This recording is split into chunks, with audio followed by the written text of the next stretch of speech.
We're waiting on you.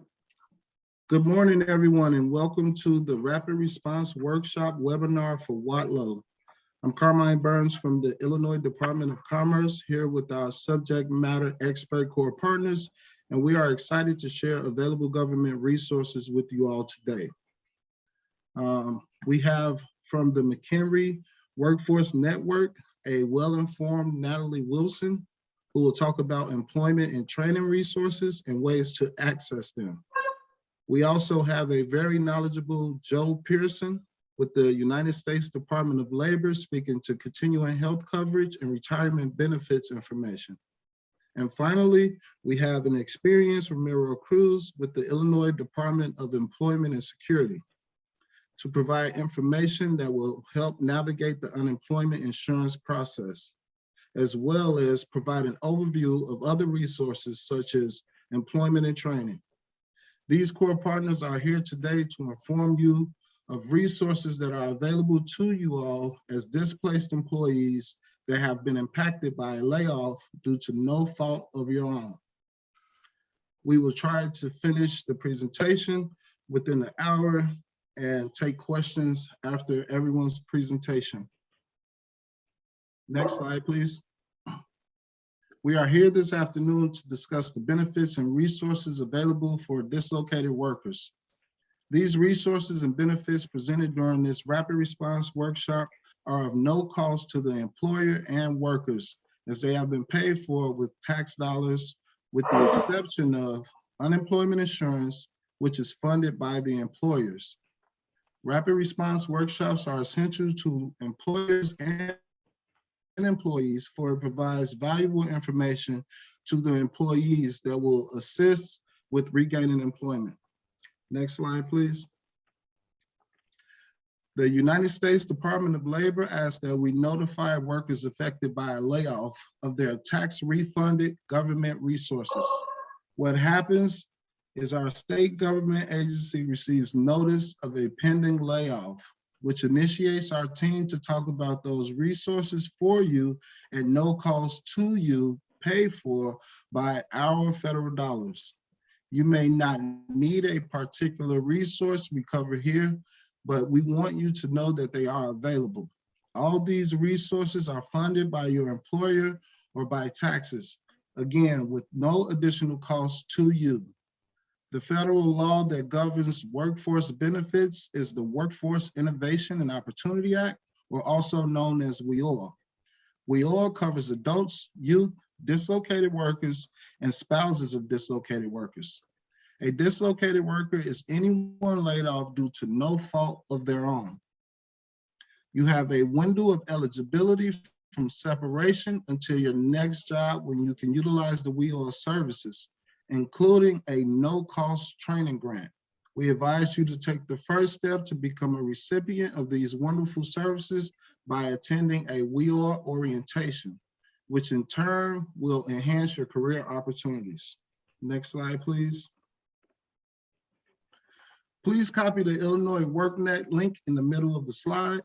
You can also gain access to the company page by scanning the respective QR code for the organization you are in departure from, which is located in the bottom right corner of the current slide.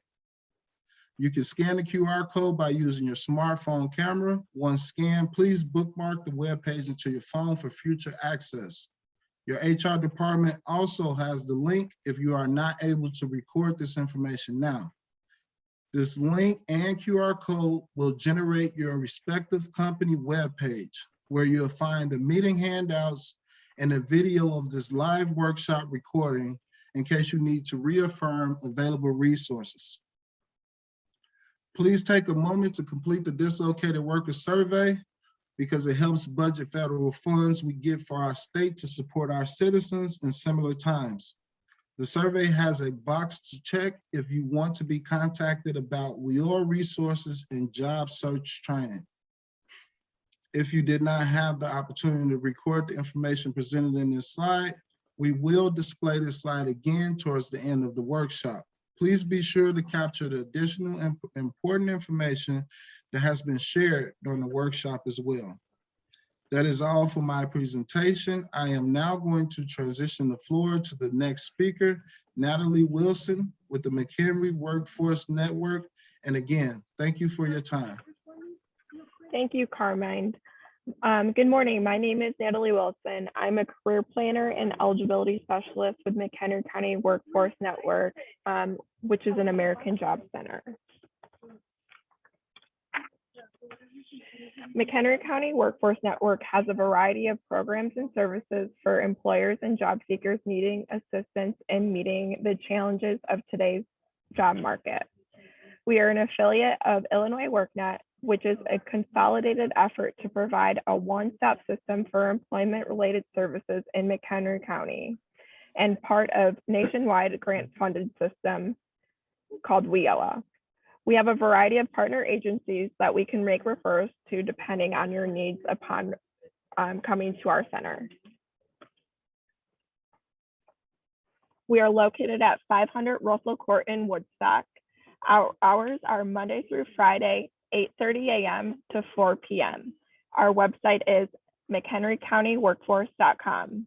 You can stay up to date on job search advice, available job search research sources, and current job openings by following us on social media, Facebook, LinkedIn, and YouTube.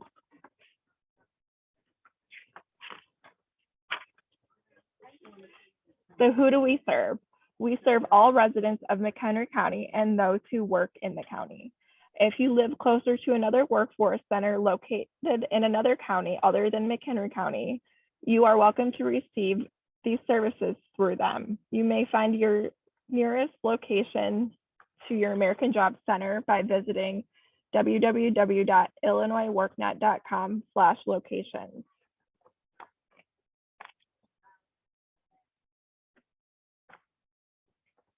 The Workforce Innovation Opportunity Act, or WIOA, authorizes employment and training services for adults, dislocated workers, and youth through formulated grants administered by the Department of Labor. The Workforce Innovation and Opportunity Act, WIOA, was signed into law on July 22nd in 2014. WIOA is designed to help job seekers access employment, education, training, and support services to succeed in the labor market and to match employers with skilled workers they need to compete in the global economy.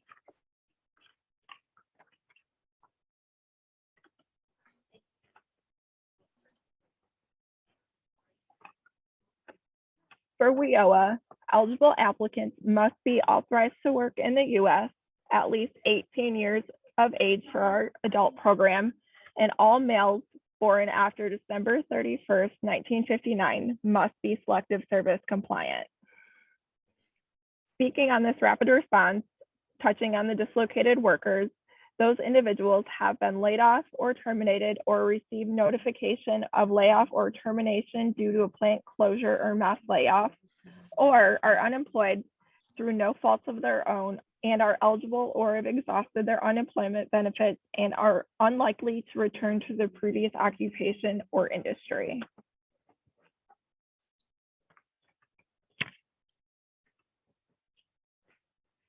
If you are eligible for WIOA, McHenry County Workforce can cover up to $7,000 for non-medical related training or $10,000 for medical related training.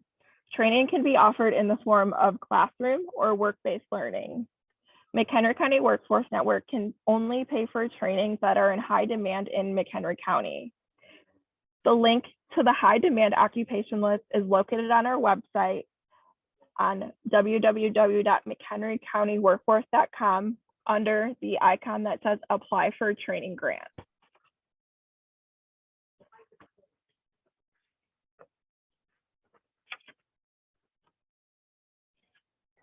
Once you have identified an occupation that is in your local priority list, you can research training providers and programs via www.illinoisworknet.com.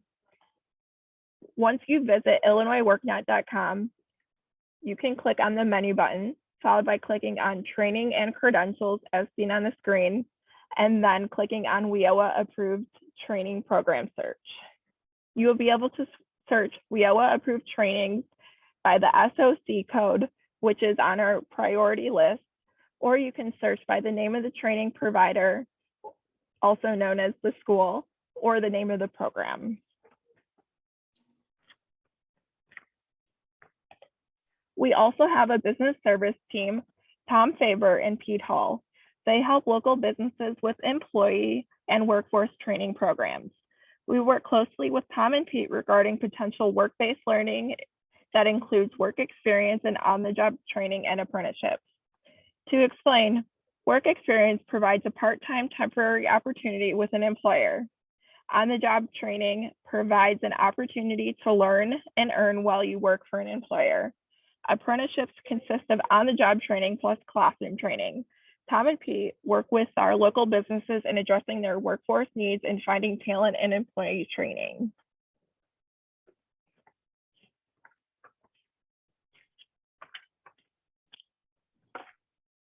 What else do we provide?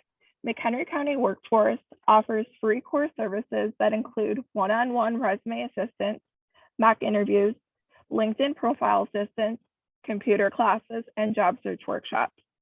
You can register for any of these through our website.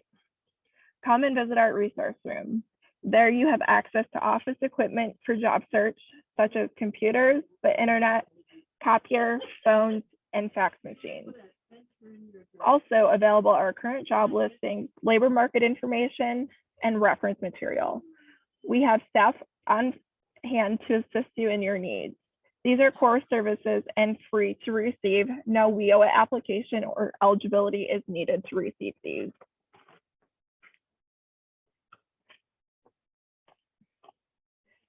If you're interested in attending any of our free job seeker workshops, visit www.mchenrycountyworkforce.com and click on the event calendar to register for free.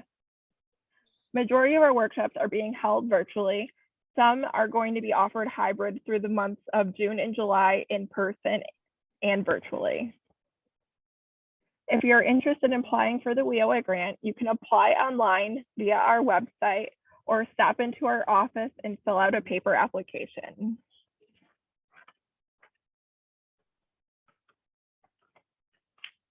And then I know we are going to hold off questions till the end. So I believe Joe Pearson is going to be presenting next.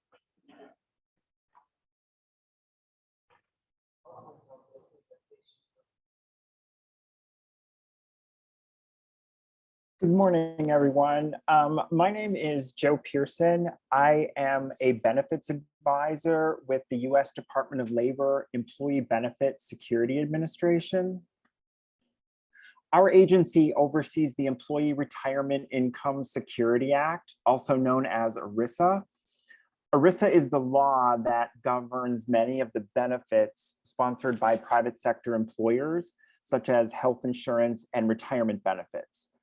Because of that, we speak at events like today's webinar in order to advise you on your rights to either maintain your current health insurance or obtain new health insurance, and provide some information on your retirement benefits, such as a 401k plan.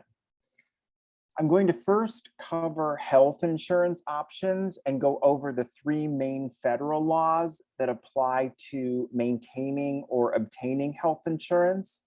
I'll also provide some additional information regarding local, state, and county programs. And then I will conclude with information about your retirement. So for health coverage, there are 4 options, and I'll go over each one of these in more detail during this presentation. But as a starting point, there's HIPAA special enrollment, which allows you to enroll on a spouse's group health plan or a parent's plan if you're under the age of 26, outside of the open enrollment period. COBRA is another option that allows you to continue on your employer's plan for a limited period of time. There are also options for coverage through a government program such as Medicaid or CHIP, as well as individual health coverage through the marketplace. Oops. So the first option under federal law is HIPAA special enrollment.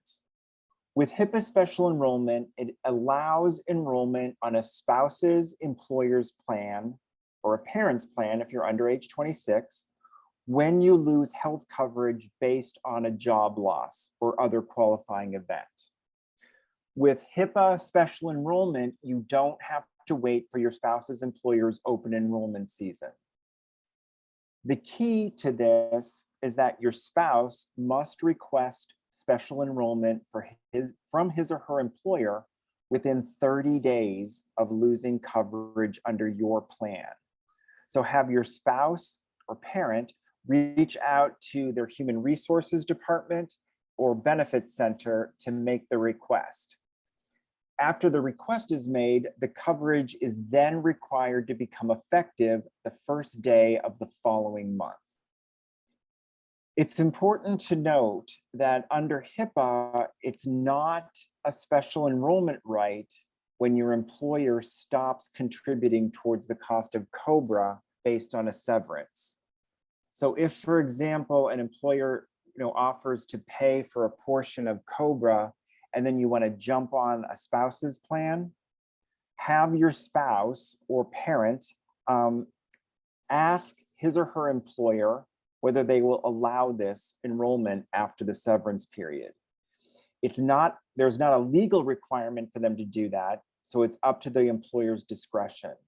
So if the employer says yes, it would be a good idea to get that information or that yes in writing, or at least in the form of an email.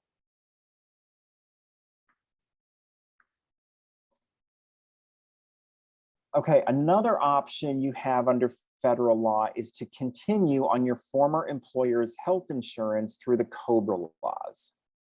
COBRA itself is not insurance. COBRA is the name of the law, and it allows you to continue on the employer's group health plan for 18 months when the qualifying event is a termination of employment or a reduction in work hours, such as going from full-time to part-time or being furloughed. You're also eligible for an 11-month extension if you or your qualified beneficiary are deemed disabled by the Social Security Administration. If that applies to your situation, please give me a call and I can advise you further on the rules pertaining to the disability extension. But for now, let's focus just on COBRA. When you're on COBRA, you pay the full cost of the insurance. So this would include the premiums that were deducted from your paychecks, as well as the portion of the insurance the employer paid for you. The employer can also charge a 2% administration fee. COBRA can be expensive because we don't always realize just how much our employers have been contributing to our health insurance coverage. Some of you may be getting a severance from your employer where the employer will pay a portion of COBRA for a period of time. There is a formal election process to get on COBRA. First, the employer is required to send you the election notice within 44 days of when you lose your coverage. It's important to note that employers may hire a third-party COBRA administrator, so the election notice may come from a company that you've never heard of. I mention that just to keep in mind so that you don't accidentally toss something away thinking that it's junk mail. Secondly, from the day that the election notice is sent to you, you have 60 days to make a decision about whether or not you want to continue your coverage under COBRA. This election notice should reference a due date on it. Finally, after you submit the paperwork, you have 45 days from the day that you elect to make your first payment. Keep in mind that the coverage will not be reinstated until you both elect and pay. It's also important to point out that even if your employer is going to pay the full cost of COBRA during a severance period, you still have to go through the election process. The coverage under COBRA is always reinstated retroactive to your last date of coverage. So any outstanding claims would be paid by the plan, and any out-of-pocket expenses would be reimbursed to you. So if you need to go to the doctor or the hospital during the election period, let the doctor know that you're in your COBRA election period. You should not be refused medical treatment. If you need to fill a prescription, let the pharmacy know that you're in your election period. The pharmacy may be willing to charge the normal copay, or worst case scenario, you may have to pay out of pocket, save your receipt, and resubmit everything for reprocessing once COBRA has been reinstated. A few tips regarding COBRA is that you can use this election period to your advantage. If you know you will be eligible for group health coverage with another employer during this election period, you can wait out the time and submit the paperwork. And if in the end you don't have coverage or you don't have claims to submit, you can save yourself the cost. Another is that you may also be able to just elect coverage for one family member. So if you have a spouse or children on the plan, you can elect to just cover your spouse or just cover the children.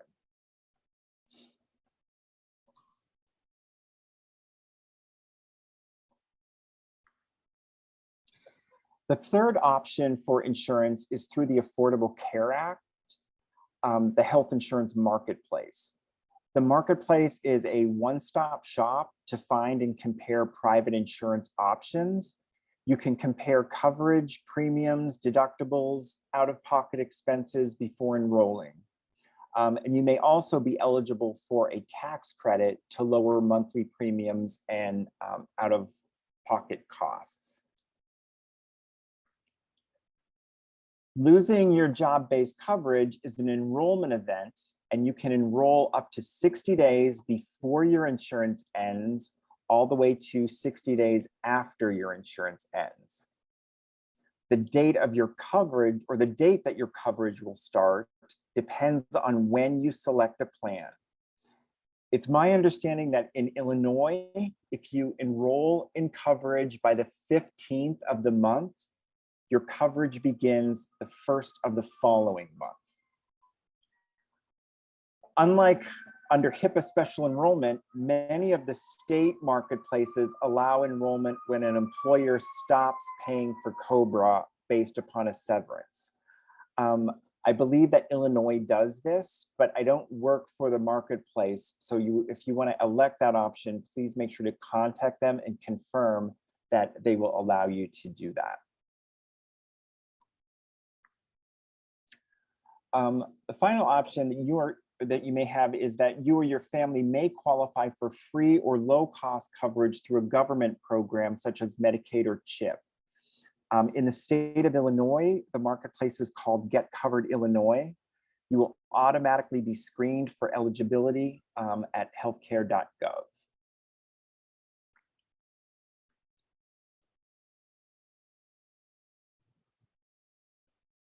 We're going to conclude today by discussing your employer-sponsored retirement benefits. Since I don't know the specific plan you're in, I'm going to focus on 401k as it's the most common type. If you have a different sort of plan or need assistance, please give me a call.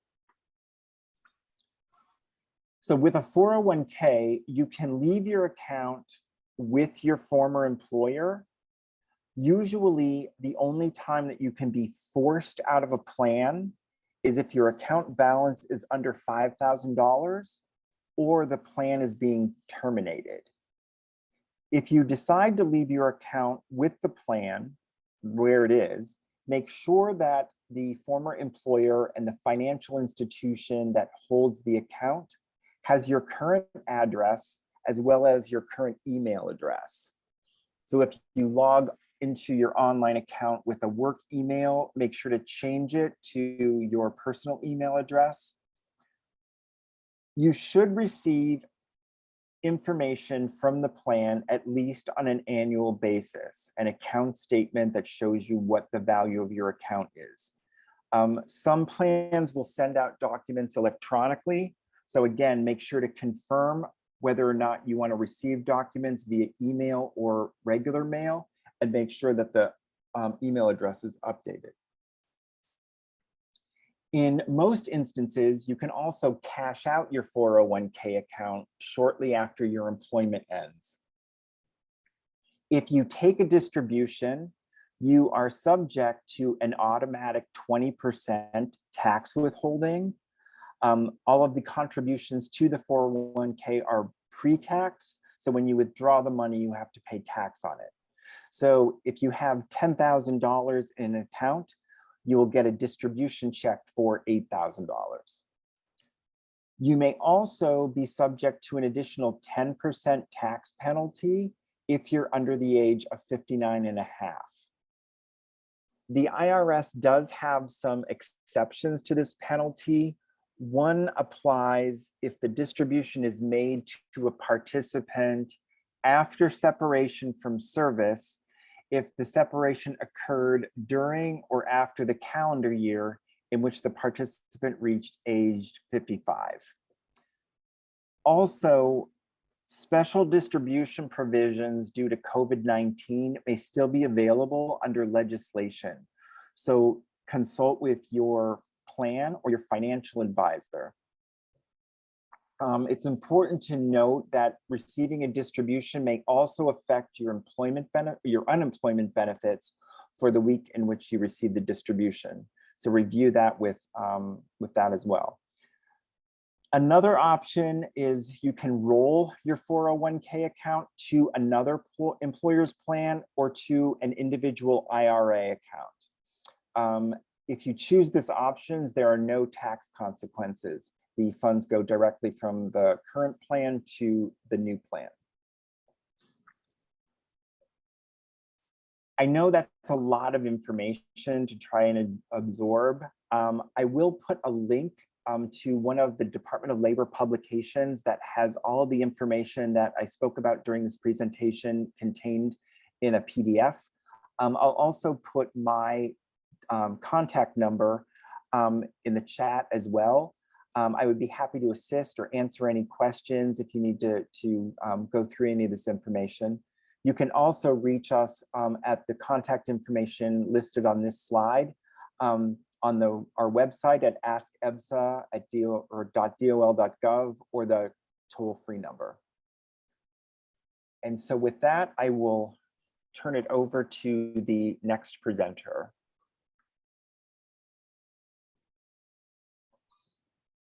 Thank you very much, Joe, for sharing this information that is not commonly known to the masses.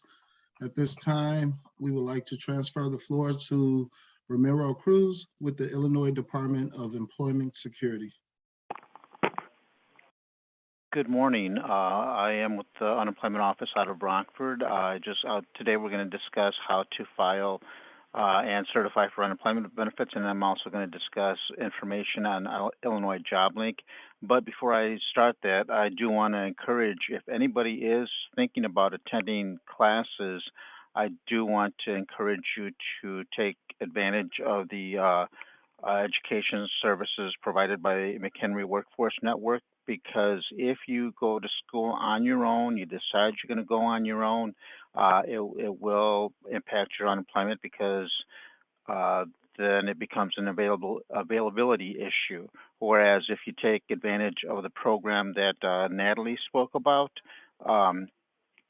there's not going to be an issue because you're already approved. Once you get your counselor, once we get that information, you're already approved for unemployment. So really think about these programs that Natalie spoke about. So I'm going to go on to the next slide, please. So a lot of people have this misunderstanding about unemployment insurance. I'm going to discuss that with you. It's designed to provide workers with financial assistance during temporary periods of involuntary unemployment or underemployment. The Illinois Department of Employment Security collects unemployment insurance taxes from the state's liable employers and returns those dollars to eligible Illinois workers as unemployment benefits. Just as an FYI, we do not pay for our own unemployment. That's paid through the employer's entrance.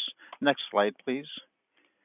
So how to file your claim. You can file your claim by calling Claimant Services at 800-244-5631.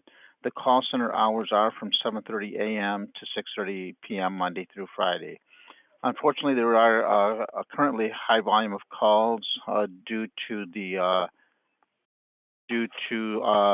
this COVID pandemic that we're going through. So I will give you another number at a later time to call if you need assistance with filing your claim. Next slide, please. So when you go to our website, ides.illinois.gov, you're going to see this first page, and then you're going to hit the tab Apply for Benefits. And on the next page, it'll show you, and we're going to go to the next slide, two options. If you've never filed for unemployment and you've never established a login, you're going to click on the very first item where it says click here. Otherwise, you're going to click on the second item. When you click on the first item, it'll take you to this page right here. The next page is the iLogin identity account. And you'll have to enter all your information, first name, last name. Everything appears with a red asterisk. The only thing that doesn't appear with a red asterisk is a street address, but do enter all that information. And then you're going to hit next. And we're going to go on to the next slide. This was our registration previously. You entered your username and your password. Now your username is going to be your email. We've had issues in the past where if a spouse is helping, he or she will enter their own email. So it's really important to enter your email that's registered to your phone.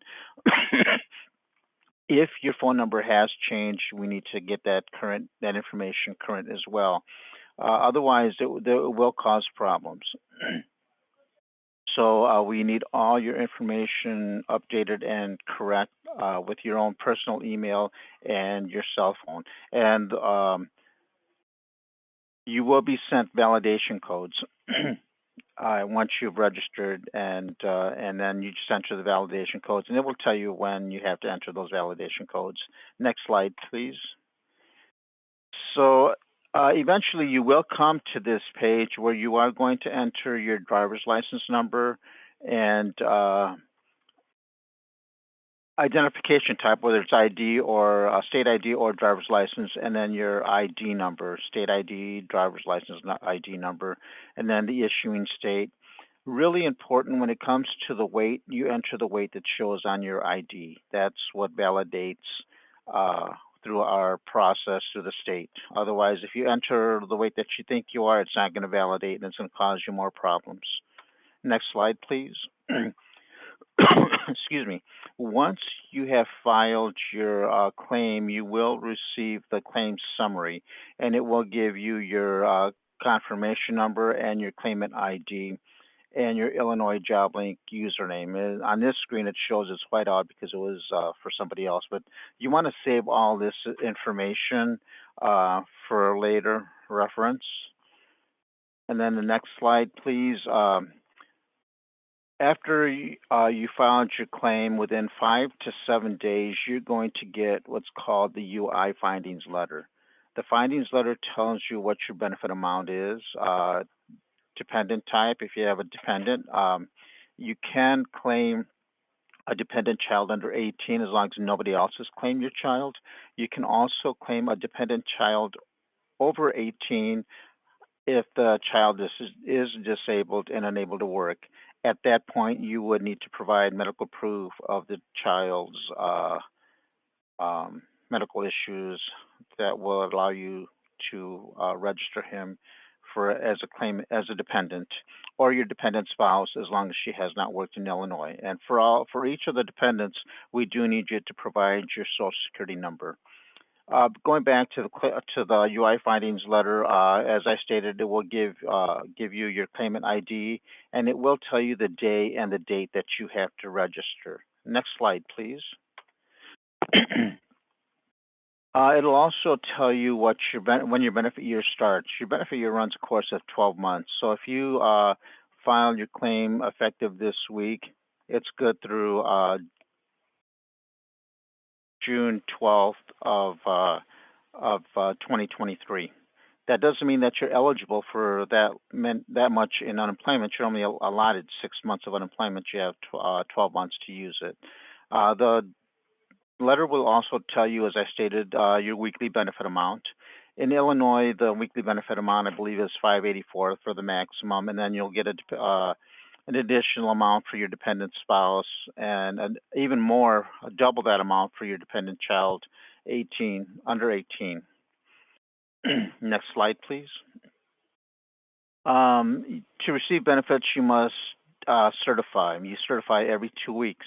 The findings letter for your certification day will tell you your first certification day. You do have to be available, and actively searching for work to receive unemployment benefits. You need to review and prepare excuse me, the answers before you certify to ensure quick, accurate certification. There's also the I filed my claim, what happens now booklet. You can download that and read that for more information on certifying and more information on unemployment. Next slide, please. As I just mentioned, the findings letter tells you your certification day. It's either going to be Monday, Tuesday, or Wednesday, and the date of your certification day. Just as an FYI, Thursdays and Fridays are makeup days. Payment is issued 2 to 3 business days after you certify. So it's imperative that you decide whether you want to receive your payment either direct deposit or debit card, or I'm sorry, check. We don't issue debit cards anymore, so you would have to register your direct deposit information. Next is certifying for benefits. You can do that online or over the phone. To certify over the online, you just click on where it says certify for benefits. Here's a little caveat. Each time that you log in, I mentioned a validation code. Each time that you log in, you will be sent a validation code to your phone, and you need to enter that validation code. You're asking, well, why do we have to go through all this process? Excuse me. The reason we have to go through this is because there's been a high volume of fraud, and everybody has to do this. If you've never filed, you have to do this. It's new for you. If you filed a little over a year ago, then it started. I believe about a year ago that we started this new process. So everybody has to do this. Certification hours are from 3 a.m. to 7:30 p.m. But they have extended it due to COVID and the high volume of people certifying. So you do certify online, or you can certify over the phone. Next slide, please. The certification over the phone, the number, if you download the booklet, it'll give you the number, 312-338-4337. Don't pay attention to the hours, because the hours are still from 3 a.m. till 7:30 p.m. Questions are always going to be the same. The only difference that's going to change on the certifications are the dates, because you're certifying every other week for different time frames. Unemployment does require you to report your earnings when you work and not when you get paid. So make sure you do that. Next slide, please. How earnings affect your benefits, your unemployment benefits. So if you work less than half time, your weekly benefit amount will, let me restate that. If you earn less than half of your weekly benefit amount, you will receive your full weekly benefit amount. If you earn more than half of your weekly benefit amount, then there will be a dollar-for-dollar deduction from your weekly benefit amount. So in this example, it shows if your weekly benefit amount is $400 and you earn less than $400, you're going to still get the $400 $400 per week. If you earn over and above that, it will be deducted, as I stated earlier, dollar for dollar. Now, that doesn't mean that unemployment takes your unemployment away from you. It actually means that you're added an additional week, a 27th week, and that 27th week is going to be a skewed amount. It's not going to be the full weekly benefit amount. It'll be whatever adds up each and every time you you go over your weekly benefit amount. So do report your earnings when you work, not when you get paid. The question is very simple. Did you work? You answer yes or no. Next slide. Everybody is required to register with Illinois JobLink. That is a requirement. You need to either upload your resume or create a resume. The created resume on Illinois JobLink is just that, a resume that fulfills the obligation, the requirement of registering for JobLink. If you can get a better one, I encourage you to go to McHenry Workforce Network, and they can assist you in creating a better resume than the one that's on JobLink. Then the link for next slide. I'm sorry. Next slide, please. The link for JobLink is https://IllinoisJobLink.com/. It is a requirement, as I stated. Failure to register will stop you from receiving benefits until your registration is complete and a resume is either uploaded or created. I'm going to tell you that you're going to get a letter in the mail. You're going to get a letter in the mail that'll tell you you have until 5 p.m. Tuesday, June 13th to register with Illinois JobLink. In the past, when our offices were open to the public, people would come in on Tuesday, June 13th at about 4:45 and say, hey, I just got this letter. No, you got that letter with anticipation.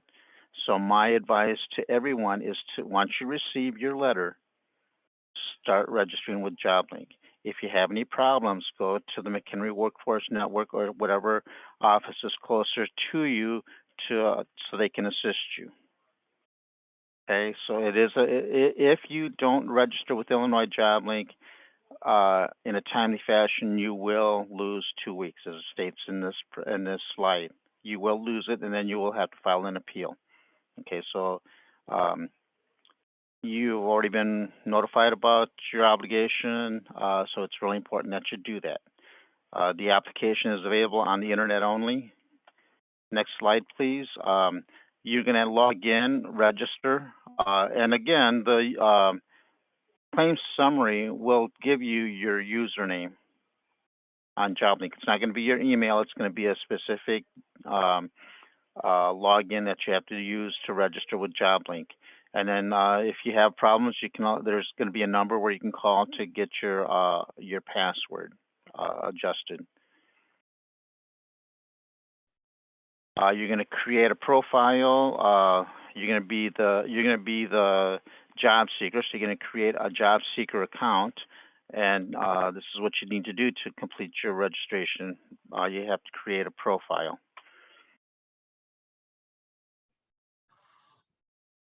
You have to. You can look for work on JobLink. The resume title has got to be a unique title relevant to the type of work that you're looking for. Now, what happens in the past, people will shotgun resumes to prospective employers. So if by shotgun resumes, I mean if you're in manufacturing and you have experience in another field, you're going to just submit one resume. Well, that's not the way it works. You have to have, for whatever job you apply for, you have to have a resume title. So that's why you need this relevant title so they can key in what type of work you're looking for. Job title for your records, enter the job title for the position you're seeking. So you must create or upload your resume. Create multiple resumes for different types of positions that you're seeking for, as I mentioned earlier. Next slide, please. If you look for a job, you must be available, and actively searching for work to receive unemployment benefits. So you can click on the learn more to look on looking for jobs. So what type of work are you looking for? You're going to type in whatever experience you have, whether it's QC inspector, whatever job you had most recently, and then you want to type in your zip code and then the distance you're willing to travel for a job. I haven't been on JobLink in the last couple of days, but there's over 160,000 jobs in Illinois JobLink. Once you enter your demographics, how far you're willing to travel from your zip code, that number is going to drop down drastically. And I'm also going to tell you that JobLink is used by employers for one very specific reason. It's free. Employers like to use JobLink because it's free, so that's why you want to upload your very best resume to JobLink. Okay, anytime you click on a job, as in this example, forklift operator, it automatically connects to your, it adds to your work search on Illinois JobLink, which is a requirement. You have to maintain a work search where you've looked, where you've applied for jobs. And this is what the work search will look like. As I stated, it automatically attaches itself to the work search. And again, you want to save that work search for 2 years. As it states here, work searches are auto-generated. Next slide, please. You can also go view your work search by clicking on work search record, and it'll pull it up. Next slide, please. If you want to create a new work search record, just click on create a new work search record, and then you'll be able to manually enter all the places that you've looked where you've applied. Again, you want to save your work searches for 2 years in case we ask for them and you're audited. Next slide, please. If you want to add new activity, obviously you want to click on where it says add new activity and then start entering the information. Next slide, please. The date of your work search, the job title, and the company name. Record your work search activity for jobs outside of Illinois JobLink as well on JobLink. You can do that manually. And then just complete the fields, the required fields. Next slide, please. You need to enter the method of contact. Method of contact is going to be either in person, online, or telephone, and what the results were. You'll know what the results are when you've gone in, when you've applied. Did they contact you back? Was it an interview set? Whatever the results were, and then you want to save your work search. Save it to the work search to have it in your work search. Next slide, please.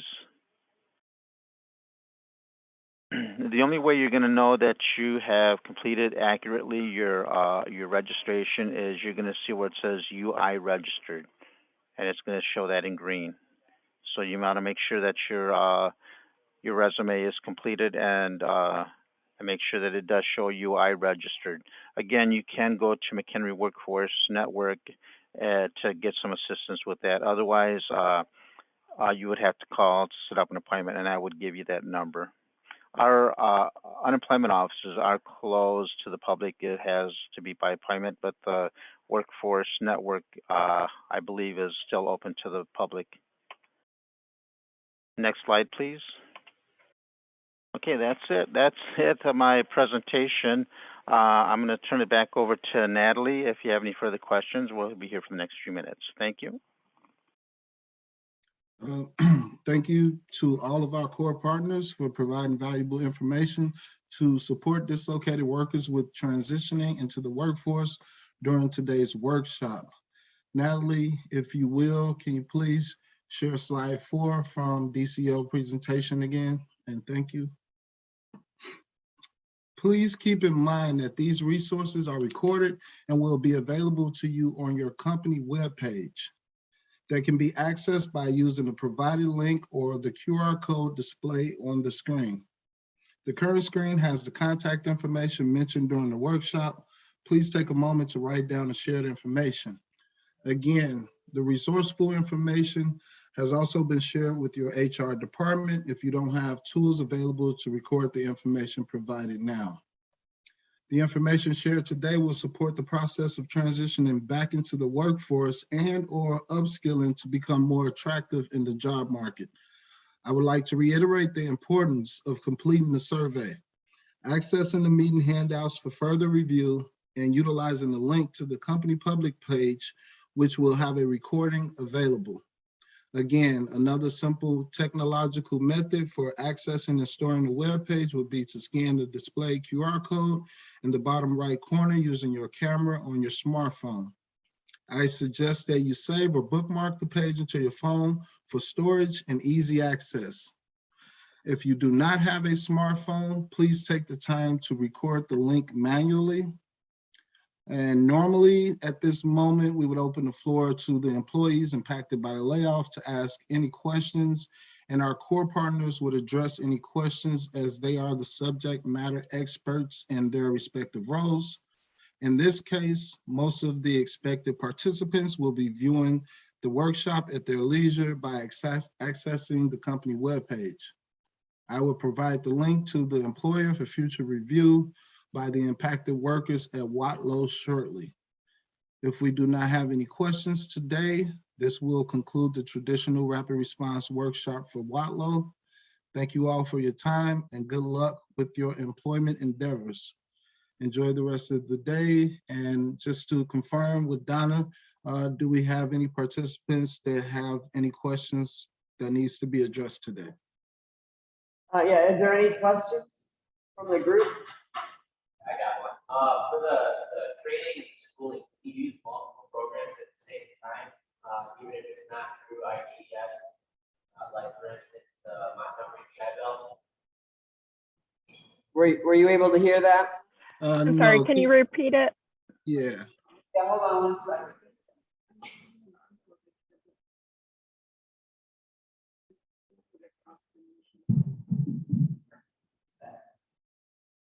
I was just curious, did you use multiple programs going back to school for training, even if it's not included in like do the workforce.net or IDES, for example, Montgomery GI Bill? I don't know if our microphone worked for that or not. So they're asking if they can use, like he's got the Montgomery GI Bill. So they want to know if they can use multiple resources for education. Yeah.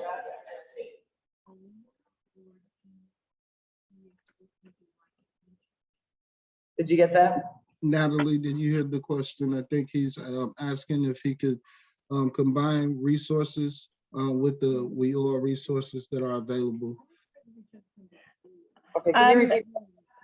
We couldn't understand. Yeah, so if he has additional funding outside, he would be able to use that in addition to our funds. And then if any training provider requires a financial aid application, we do require our customers to fill out a FAFSA form as well to see if they're just eligible for Pell Grants or any other financial aid as well.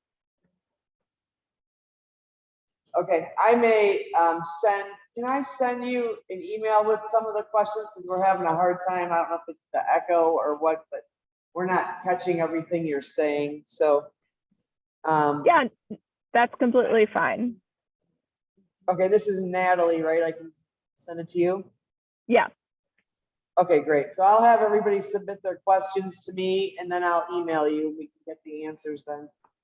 I know one question that will come up is many of our team members live in Wisconsin, and so they will be applying though through the state of Illinois for the unemployment. Does that impact anything?